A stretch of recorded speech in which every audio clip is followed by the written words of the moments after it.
Hello दोस्तों, क्या आप अपना घर किराए पर देने के लिए सोच रहे हैं या पहली बार लैंडलॉर्ड बनने जा रहे हैं? तो ये वीडियो आपके लिए बहुत ज्यादा जरूरी है, क्योंकि अक्सर लोग बिना सोचे समझे ही घर किराए पर दे देते हैं और बाद में परेशानी में पड़ जाते हैं। मैं आपको बताऊंगा कि घर किराए पर देने से पहले आपको सबसे पहले क्या ध्यान रखना चाहिए। सबसे पहले आप किराएदार चुनना। मतलब दोस्तों, सबसे बड़ी गलती हमारी ये होती है कि हम बिना जांच पड़ताल के किसी को भी घर किराए पर दे देते हैं और उसके बाद पछताते हैं। कोशिश करें कि किराएदार स्टेबल नौकरी वाला या बिजनेस वाला हो या फैमिली वाला हो या वर्किंग प्रोफेशनल हो। आमतौर पर ये लोग ज्यादा सेफ रहते हैं। और इनका पुलिस वेरिफिकेशन जरूर कराएं, क्योंकि पॉसिबल है तो प्रीवियस लैंडलॉर्ड से भी फीडबैक जरूर लें, क्योंकि बिना वेरिफिकेशन के घर देना आपको कभी भी किसी भी दिक्कत में डाल सकता है। दूसरा आता है रेंट एग्रीमेंट साफ और पक्का बनवाएं। में साफ साफ लिखा होना चाहिए rent amount, security deposit, rent बढ़ाने की कंडीशन, मेंटेनेंस कौन देगा, नोटिस पीरियड क्या रहेगा और सब टेनेंट अलाउड है या नहीं। ये सारा चीजें पहले से ही क्लियर कर देनी चाहिए।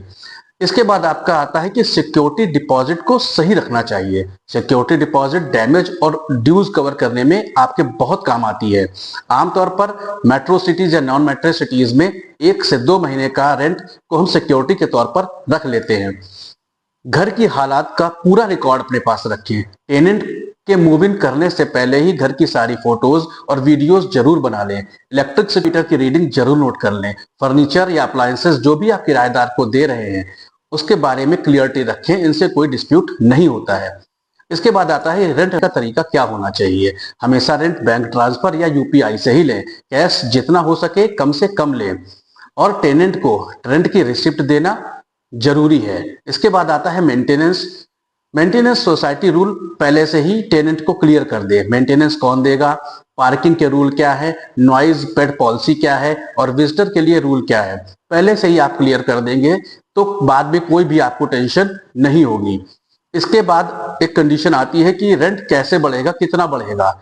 अक्सर 11 महीने के एग्रीमेंट में 5 से 10% एनुअल हाइक क्लॉज रखा जाता है। अगर ये पहले से तय नहीं होगा तो रिन्यूअल के समय बहस होना तय है।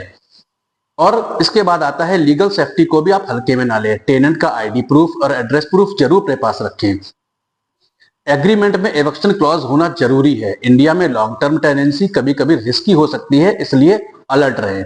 याद रखिए, किराएदारी दोस्ती पर नहीं, एग्रीमेंट और डिसिप्लिन पे चलती है।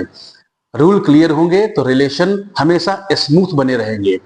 थोड़ा कम रेंट चलेगा लेकिन सेफ टेनेंट जरूर रखें। अगर आपको यह जानकारी यूजफुल लगी हो तो इस वीडियो को लाइक करें। चैनल रियल एस्टेट विद अभिषेक को सब्सक्राइब करना ना भूलें। मिलते हैं अगली वीडियो में, तब तक के लिए धन्यवाद।